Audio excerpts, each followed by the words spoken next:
En 1912, un libraire a découvert un livre qui allait bouleverser tout ce que nous savons sur l'histoire et la linguistique.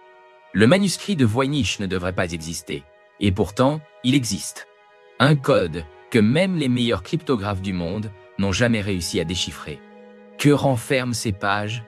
Et si je vous disais qu'après plus d'un siècle de tentatives, personne ne sait encore ce qu'il dit? Préparez-vous, car le mystère entourant ce livre est plus profond que vous ne l'imaginez. Le manuscrit de Voynich est un livre illustré, écrit dans une langue ou un code inconnu, datant du XVe siècle. Ce qui impressionne le plus, ce n'est pas seulement son écriture impeccable ou ses couleurs vibrantes qui ont traversé le temps, mais surtout son contenu, que personne ne parvient à comprendre. Les pages présentent des plantes qui n'ont jamais été vues sur Terre, des diagrammes astronomiques qui défient les lois connues de l'univers et des figures humaines impliquées dans des activités inexplicables. Mais qui a créé ce manuscrit? Et surtout, pourquoi? Depuis sa découverte, le manuscrit de Voynich est passé entre les mains des plus grands déchiffreurs de codes du monde.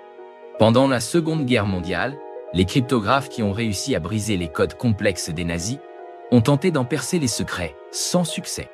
Plus récemment, des superordinateurs de la NASA et de la NSA ont analysé chaque symbole, chaque courbe, à la recherche d'un modèle, mais rien n'a été trouvé. Qu'est-ce qui rend ce livre si impénétrable?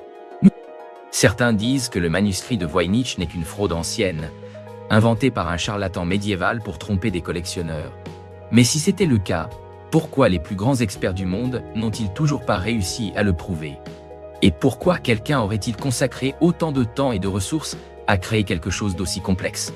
Ce qui intrigue encore plus, c'est que certaines illustrations semblent décrire des systèmes anatomiques avancés, comme si l'auteur en savait plus que ce qu'il aurait dû pour son époque.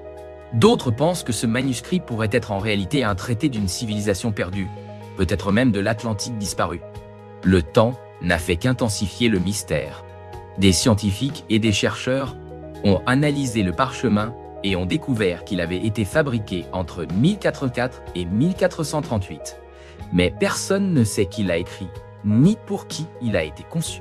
Plus étranges encore sont les mentions répétées d'étoiles qui n'ont été cataloguées que plusieurs siècles plus tard. Comment cela serait-il possible? L'auteur décrivait-il quelque chose qu'il avait vu, ou quelque chose qu'il savait que l'humanité découvrirait dans le futur? Le manuscrit de Voynich a été associé à des théories allant des manuscrits alchimiques secrets aux messages laissés par des civilisations extraterrestres. Ce livre pourrait-il être un guide vers quelque chose que nous ne comprenons pas encore? Ce que nous savons, c'est que, même après des siècles d'études, chaque tentative de déchiffrage n'a fait que soulever de nouvelles questions. Et l'histoire de ceux qui ont essayé de résoudre ce mystère et ont échoué est tout aussi fascinante que le manuscrit lui-même.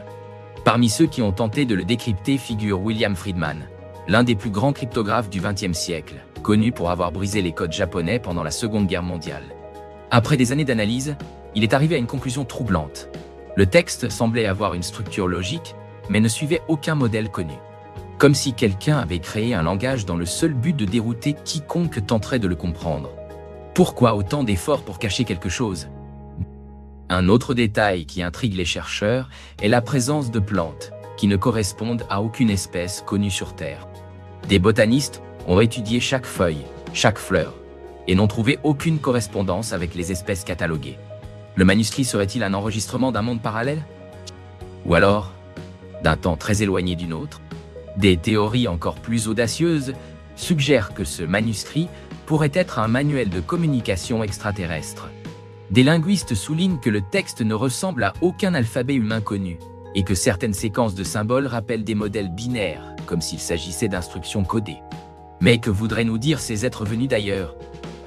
Et pourquoi auraient-ils choisi un livre que personne ne peut comprendre? De plus, il existe l'hypothèse selon laquelle le manuscrit pourrait être un ouvrage alchimique contenant des formules et des secrets d'une science perdue. Certaines pages montrent des figures féminines immergées dans des liquides étranges, reliés par des tubes qui ressemblent à des veines ou à des rivières d'énergie. Décrit-il des techniques de rajeunissement, ou peut-être même d'immortalité? Et si le véritable secret du manuscrit de Voynich n'était pas son contenu, mais ce qu'il pourrait accomplir? Le mystère s'épaissit lorsqu'on découvre que le livre a disparu pendant des siècles avant d'être retrouvé par Wilfrid Voynich. Où était-il passé tout ce temps? Et qu'il avait gardé caché? Le manuscrit est passé entre les mains d'empereurs, de moines et de collectionneurs, tous fascinés mais incapables d'en comprendre le contenu. Un détail curieux, l'empereur Rodolphe II du Saint-Empire romain germanique, passionné par l'occultisme, a payé une fortune pour ce manuscrit, croyant qu'il contenait des secrets magiques. Mais ce qui est vraiment troublant, c'est que, malgré tous ces siècles, personne n'a encore identifié la langue utilisée. Chaque nouvelle théorie ne fait qu'ajouter davantage de doutes, et le manuscrit de Voynich demeure un rappel silencieux que malgré nos avancées, certains mystères défient encore notre compréhension. Peut-être que le plus effrayant à propos du manuscrit de Voynich n'est pas ce que nous savons déjà, mais ce que nous ignorons encore. Récemment, un groupe de chercheurs de l'Université de l'Alberta a utilisé l'intelligence artificielle pour tenter de le décoder. Le résultat, des indices suggérant que le manuscrit pourrait être basé sur un code inspiré de l'hébreu ancien. Mais, comme toutes les autres tentatives, celle-ci a aussi buté sur des zones d'ombre inexplicables. S'agit-il d'un code incomplet ou de quelque chose que l'esprit humain ne peut pas encore comprendre? Un autre mystère fascinant réside dans la composition de l'encre utilisée dans le manuscrit. Des analyses chimiques ont révélé que les pigments étaient avancés pour l'époque, soulevant des interrogations sur les ressources dont disposait l'auteur au XVe siècle.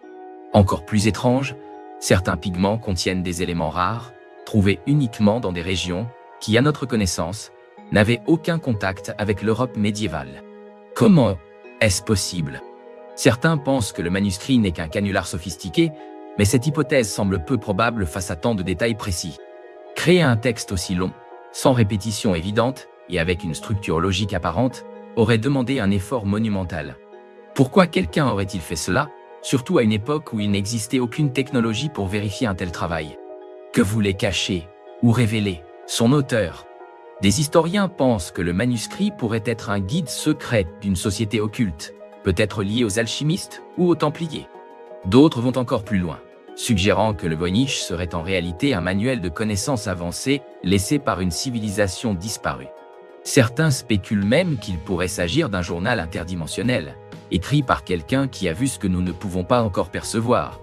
À chaque nouvelle tentative de le percer, le manuscrit de Voynich semble nous narguer, comme s'il voulait nous rappeler que tout ne peut pas être expliqué, ni compris. Que cache ce livre? Un secret interdit? Des connaissances perdues? Ou quelque chose de si éloigné de notre réalité que nous sommes incapables de l'imaginer? Ce que nous savons, c'est que le mystère demeure, et tant qu'il existera, nous continuerons à essayer de déchiffrer ce qui peut-être n'a jamais été conçu pour être compris. Si vous voulez continuer à explorer des mystères comme celui-ci, abonnez-vous à la chaîne, car le prochain mystère pourrait être encore plus déroutant.